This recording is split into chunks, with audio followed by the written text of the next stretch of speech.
invisible. And yet, he went on to build one of the most loved brands on earth.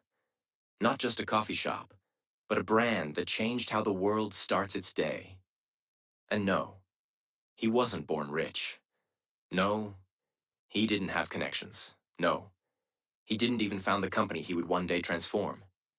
He was laughed at, rejected, and told, "No one will ever pay $3 for a cup of coffee." He heard no not once, not 10 times, but 217 times. And still, he did it. His name is Howard Schultz. And this is the story of how he turned a painful childhood into a billion-dollar brand. How he transformed coffee into culture. And how rejection became the fuel that made him unstoppable. And yes, while you listen, you're also improving your English. Because we use clear, emotional, beginner-friendly storytelling that helps you learn new words, real-life lessons, and become fluent through stories. So grab your coffee, or your dreams, because this isn't just a story you'll remember. This is a story that might change your life. Part 1. The Boy Who Grew Up in Japan. Brooklyn, New York, 1953. Howard Schultz was born into a world where dreams were small, because life was hard. He grew up in the Bayview Housing Projects, a government housing project in a rough Brooklyn neighborhood where people survived paycheck to paycheck. His father was a delivery driver, no big job, no stability, no health insurance. One day he slipped on ice and injured his hip badly. And you know what happened? Nothing. No medical help, no compensation, no support, no voice. Howard watched his father, a strong man, become broken and hopeless overnight. He watched him sit on the couch, jobless, depressed, and filled with shame. There was no one to help, no one to care. Howard would later say, "That moment changed me. I saw what it meant to be a number, not a person. I promised myself, if I ever built a company, it would honor people, not crush them." He was just a boy, but that pain stayed in his soul. They were so poor, Howard used to feel embarrassed to bring friends home. He had no room of his own, no luxury, not even enough clothes sometimes. He said, "When you're that poor, you never forget it. Poverty leaves a shadow." But this shadow didn't kill him. It lit a fire inside him. Howard had no path laid out for success, but he had one superpower: determination. He played sports. He worked odd jobs. He sold newspapers. He saved money. And against all odds, he became the first in his family to go to college. But even that wasn't easy. He didn't go to Harvard. He went to Northern Michigan University on a football scholarship and worked as a bartender and salesman to pay for school. After college, he started working as a salesman for Xerox, one of the best sales training companies at that time. He was good, very good. But Howard wanted more. One day, he joined a small kitchenware company. His job? Sell coffee machines to local cafes. And that's when something unexpected happened. While analyzing sales reports, he noticed one small client in Seattle kept buying more machines than anyone else. He was curious, so he flew there to find out why. The company was called Starbucks. At that time, it had just 4 stores, and it didn't even sell coffee to drink, just beans, grinders, and equipment. But there was something about the people, the energy, the philosophy. Howard fell in love. He said, "There was something magical about Starbucks. I saw more than coffee. I saw warmth, authenticity, culture." And in that moment, a seed was planted. He quit his job. He joined Starbucks. But he had no idea that this small decision would lead to the biggest battle of his life. Howard Schultz had seen pain. He had felt invisible. He had been poor, hopeless, and humiliated. But he also had a dream. to build something better than what his father had, to build a company that respected people, and he had just found the perfect soil, Starbucks. What he didn't know yet was that the very people he admired would soon turn down his biggest idea. They would say, "That's not who we are." But Howard Schultz was no ordinary man. He didn't just sell coffee. He was about to sell a new way of life. Howard Schultz had joined Starbucks, a small company in Seattle. He was not the owner. He was not rich. He was just an employee. But inside him, something bigger was growing, a vision that nobody else could see. In 1983, Starbucks sent Howard to Milan, Italy for a trade show. It was supposed to be a short business trip, but what he discovered there changed the direction of his life. As he walked through the streets of Milan, something caught his heart. There were espresso bars on every corner, busy, vibrant, full of people. But they weren't just drinking coffee. They were talking, laughing, sharing moments, connecting. The barista knew people by name. Customers didn't just come for coffee. They came for experience, emotion, community. Howard stood there, speechless. It was like stepping into a new world. This is it, he thought. This is what America doesn't have. We don't have this culture, this experience, this feeling. He didn't see coffee. He saw warmth. He saw belonging. He saw something human. When he returned to Seattle, Howard walked into the Starbucks office on fire with excitement. He told the founders, "We need to open coffee bars, not just sell beans. Let people drink the coffee here. Let's create that Italian espresso culture, right here in America." He was excited. He was confident. He was ready to build something new. But then came the answer that broke him. The founders of Starbucks, Jerry Baldwin, Zev Siegel, and Gordon Bowker, listened quietly. Then they said, "No, that's not who we are. We sell coffee beans, not serve drinks." They didn't believe Americans would ever go for it. They thought people wouldn't pay $2 or $3 for a cup of coffee. They thought it was too risky, too strange. Howard was stunned. This was his moment, his dream, his mission, and it was crushed. Howard didn't argue. He didn't scream. But inside he knew. If they won't do it, I have to do it myself. And so, with nothing but belief, Howard made the biggest decision of his life. He would leave Starbucks to start his own coffee bar. Howard was heartbroken. He loved Starbucks, but his dream was bigger than loyalty. So in 1985, he quit. He decided to start a company called Il Giornale, named after an Italian newspaper. But he had no money. He had to raise funds to start. Howard believed in his idea. He thought investors would too. But what happened? Rejection. After rejection. After rejection. He would walk into meetings full of passion and walk out with closed doors. Americans won't pay $3 for coffee. You're not Italian. This won't work here. You're dreaming too big. He was laughed at, ignored, and insulted. He said, "I was rejected 217 times. That number is burned into my brain." But he kept going, day after day, meeting after meeting, pitch after pitch, until finally, 30 investors said yes. He raised $400,000. And in 1986, opened his first coffee bar in Seattle. It wasn't just a coffee shop. It was a love letter to Italy. Howard made sure everything felt different. Italian music played softly in the background. Baristas remembered your name. You didn't just buy coffee.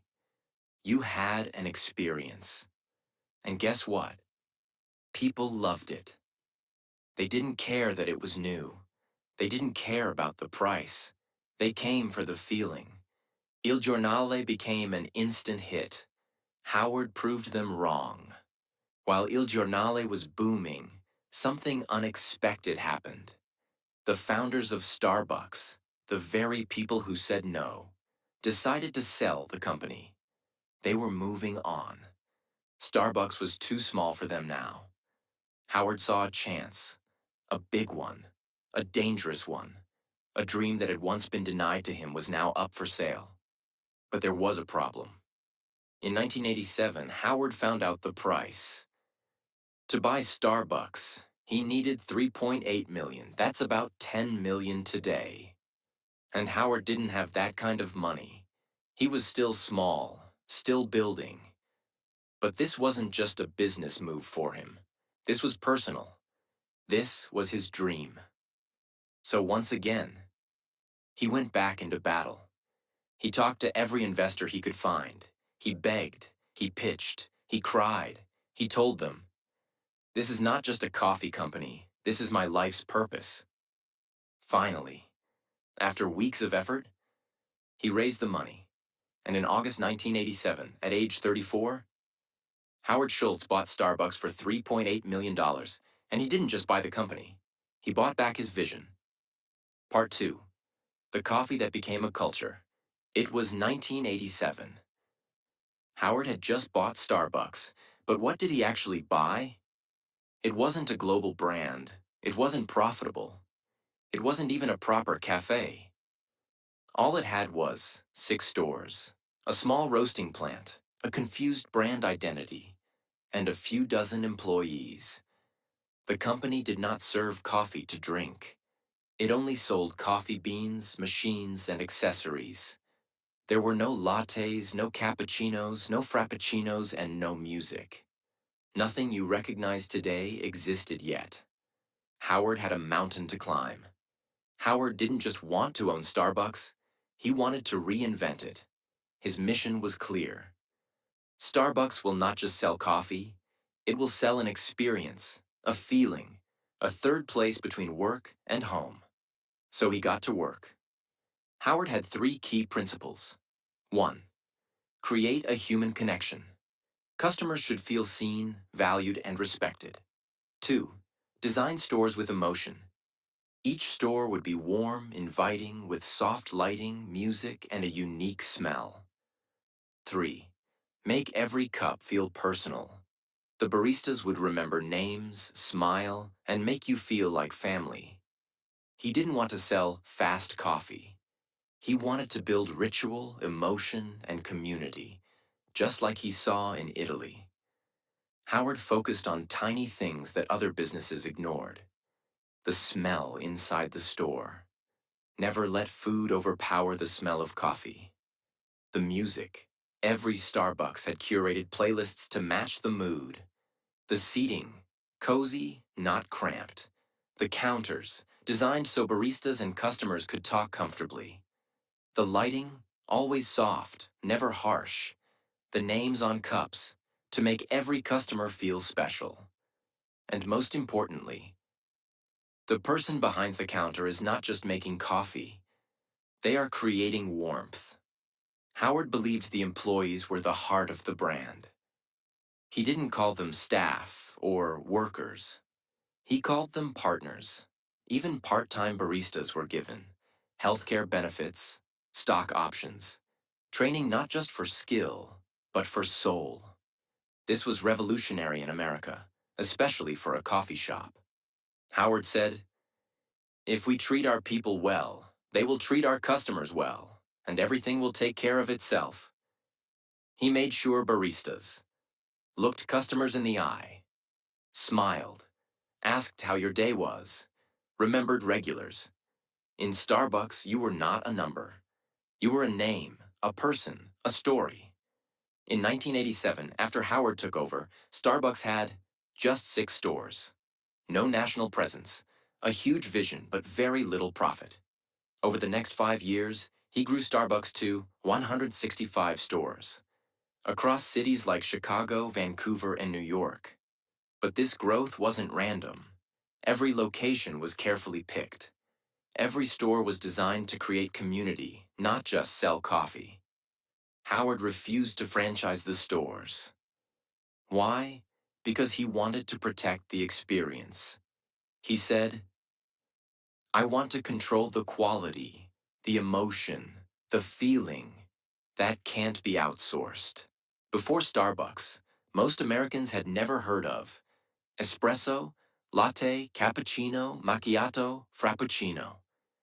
Howard made these words part of everyday life. He trained his staff and customers to learn them, patiently and respectfully. And slowly, the culture changed. People didn't just say coffee, they said, can I get a tall vanilla latte with soy milk? Starbucks didn't just sell drinks. It educated, uplifted, and reshaped how people thought about their daily routine. Howard knew the power of branding.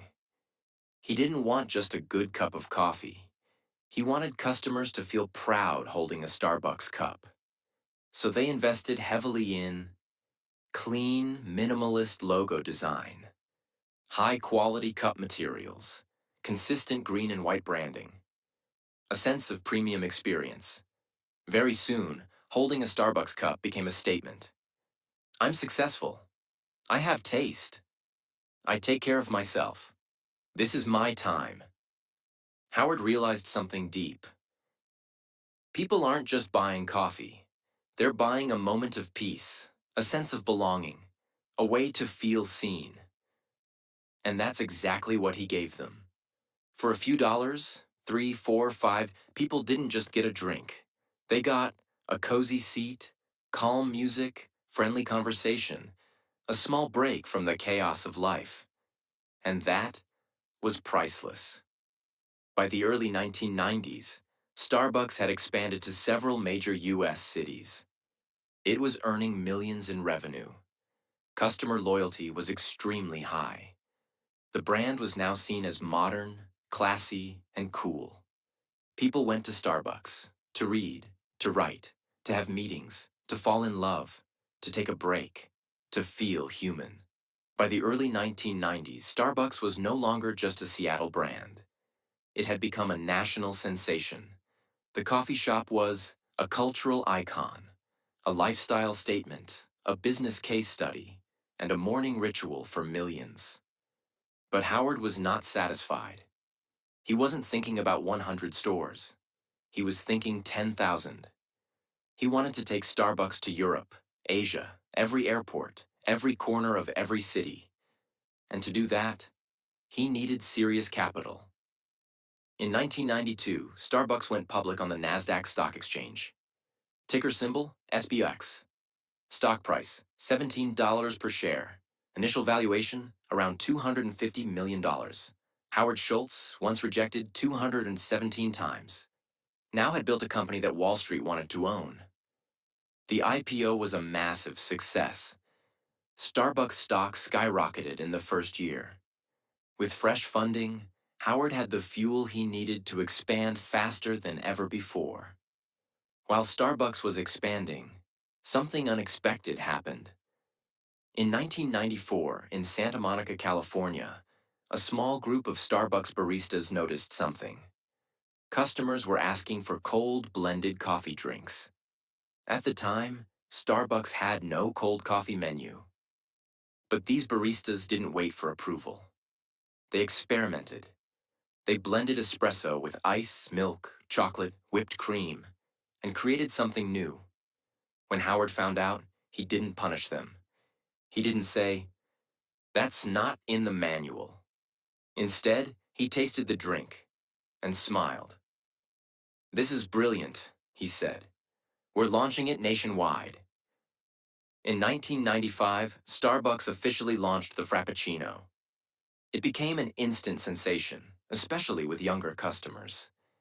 In its first full year, Frappuccino generated over $50 million in revenue. It wasn't part of the original plan, but it became one of Starbucks' most successful products of all time. With momentum building in the US, Howard now looked beyond American borders. His first international target? Tokyo, Japan. Why Japan?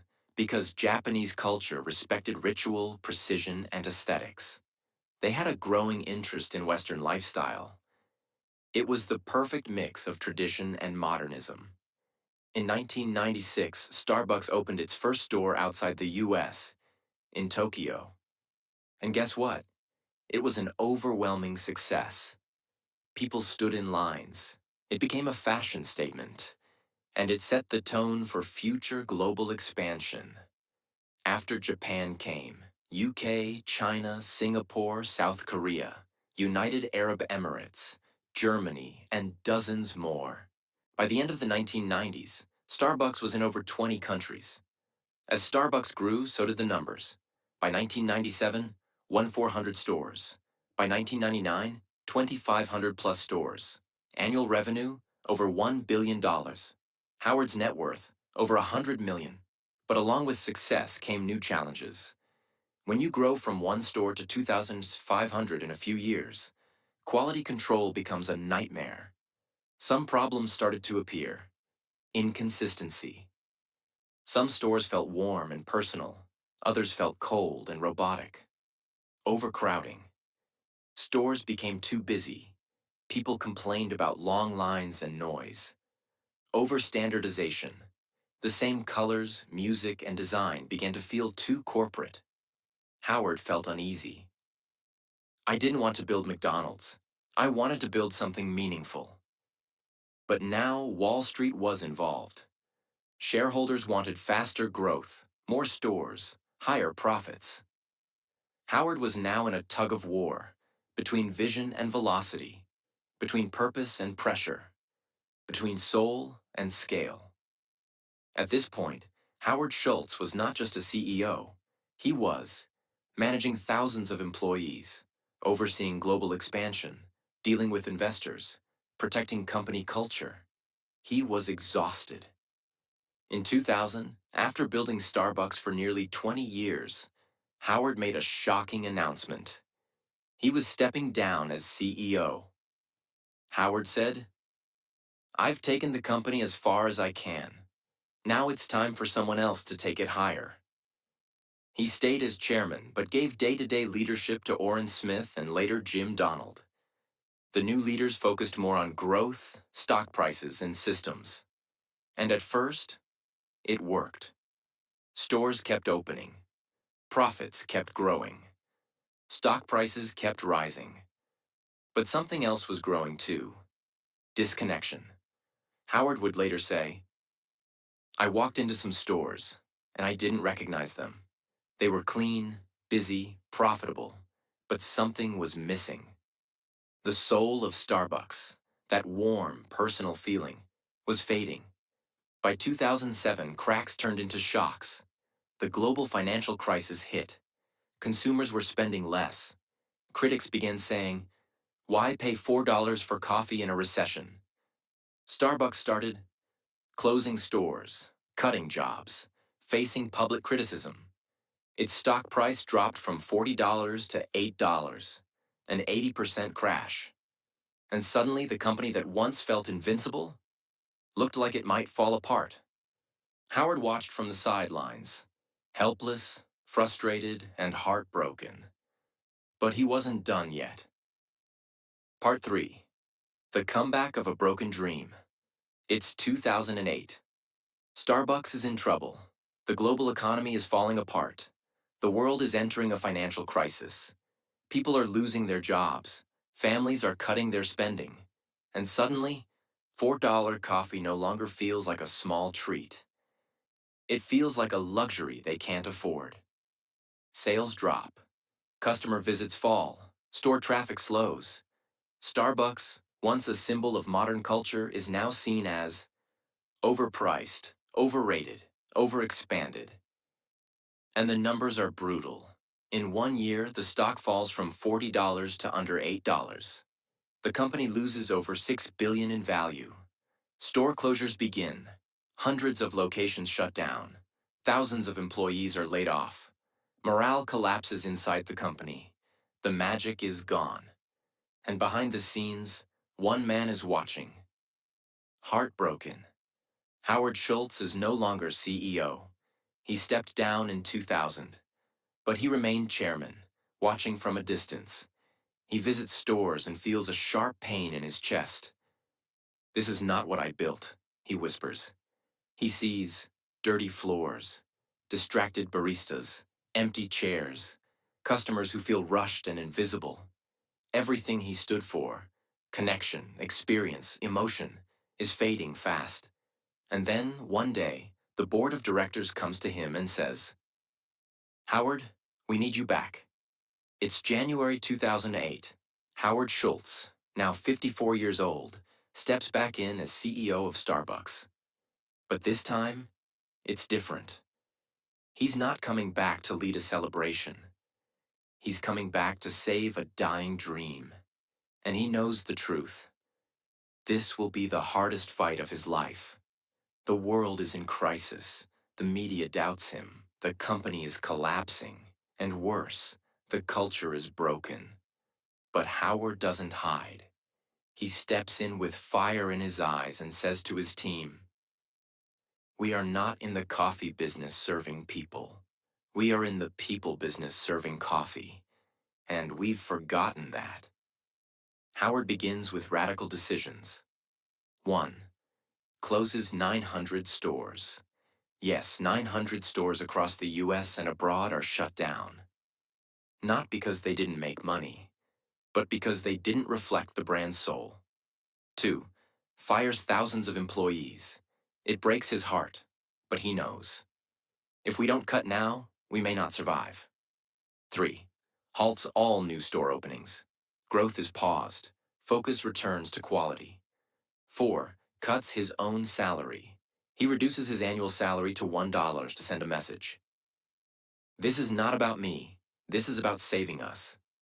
5. Retrains every single barista. Howard shuts down all 7,000 stores in the US for one day. It costs millions of dollars in lost revenue. But to him, it's worth it. That day, every Starbucks partner goes through espresso retraining. Howard says, "We're not just fixing technique. We're bringing back pride." Howard focuses on restoring the magic. Better espresso machines for consistency and flavor. No more microwaved sandwiches. The smell ruined the coffee aroma. More focus on eye contact, conversation, personalization. Redesigning stores, making them feel like real third spaces again. He also introduces new ideas. Free Wi-Fi in all locations. Mobile ordering for faster service. The Starbucks Rewards app, which becomes one of the most successful loyalty apps in the world. Howard also begins to shift Starbucks into a force for good. He increases investment in fair trade coffee, supporting small farmers in Latin America and Africa, ethical sourcing, ensuring farmers are paid fairly, sustainability, reducing waste, promoting recycling, diversity and inclusion, hiring more veterans, minorities, and refugees. He says, "Success is empty if you're not lifting others with you."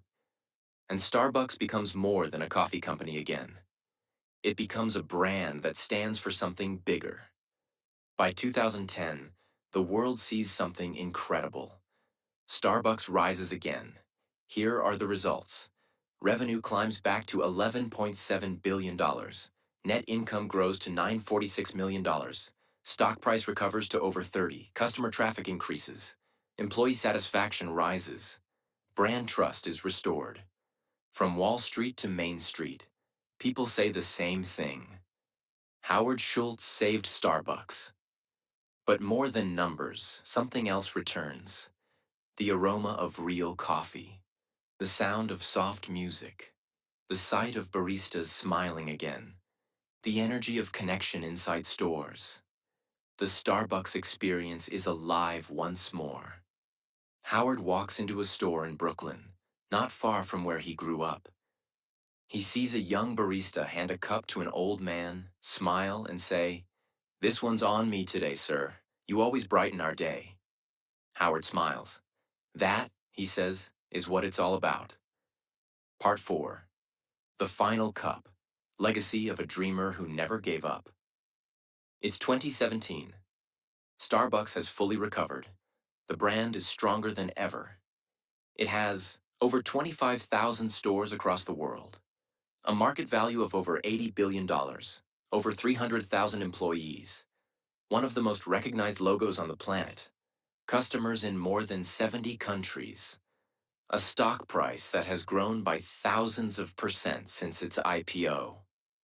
The Starbucks app is one of the most used mobile payment platforms in the US, even beating Apple Pay in some markets. But more than numbers, Starbucks has become a global habit, a part of people's lives. From students to CEOs, from Tokyo to Toronto, from Mumbai to Miami.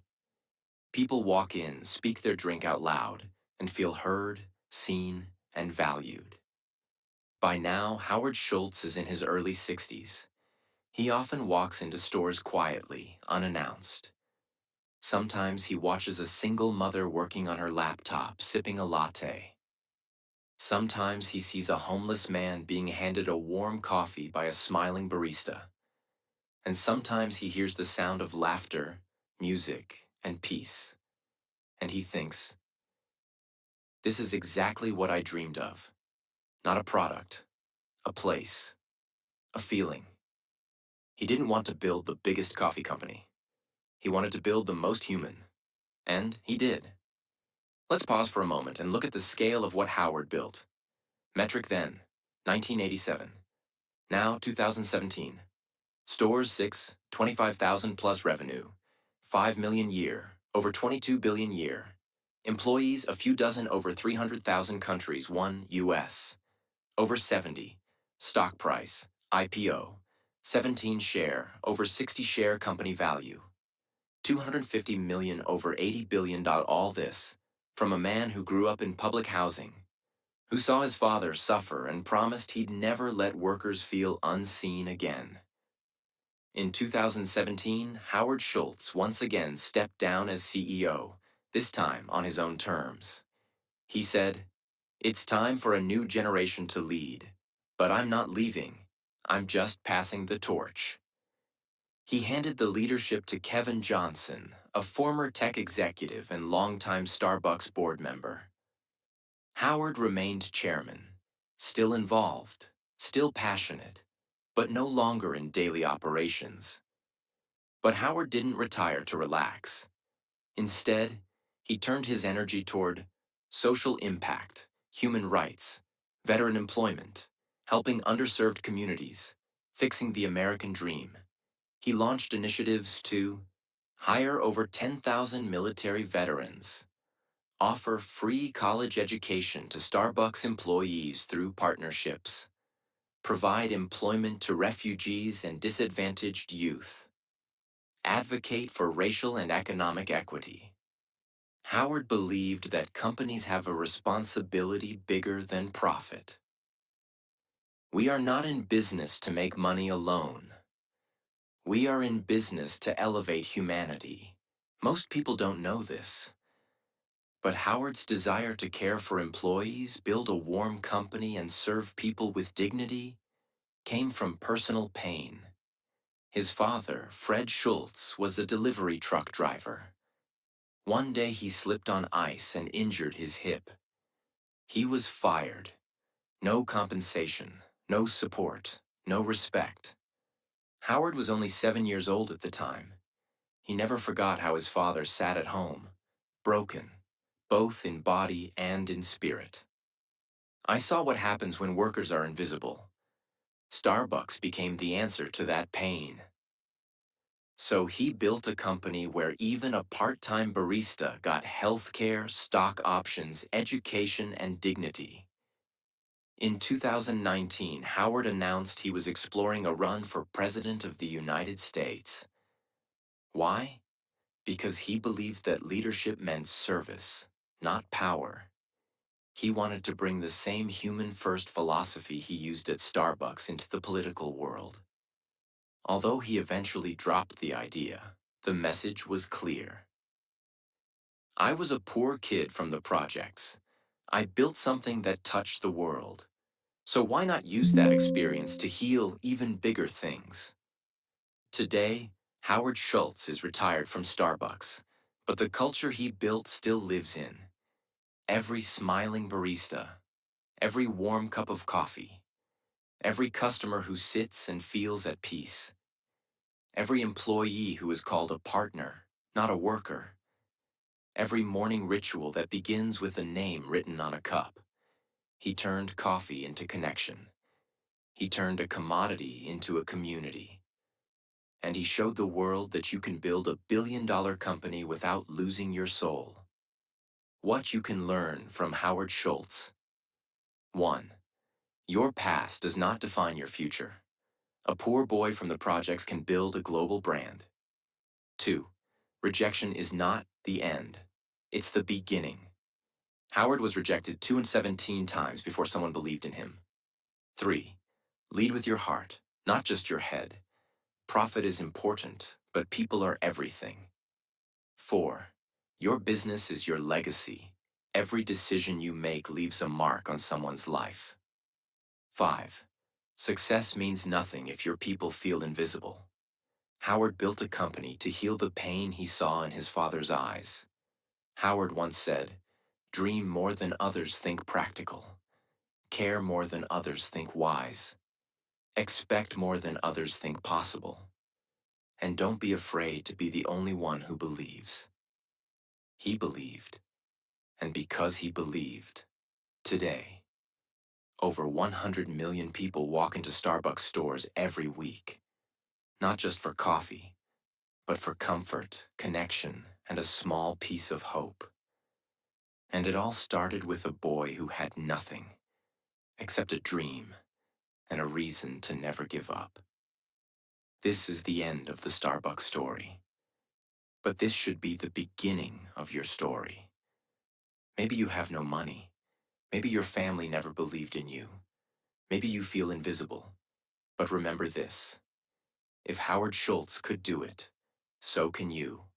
Don't wait for permission. Don't wait for comfort. Don't wait for the world to clap. Start now. Build. Believe. Begin. Because your dream matters. And one more thing. This story wasn't just about coffee. It was about life, leadership, love, and legacy. It was told in simple English so that anyone, anywhere in the world, can understand it and feel inspired. So if you learned something today, if you felt something today, then share it. Because maybe someone out there needs to hear this story more than you can imagine. Thank you for listening. Thank you for dreaming. And thank you for believing.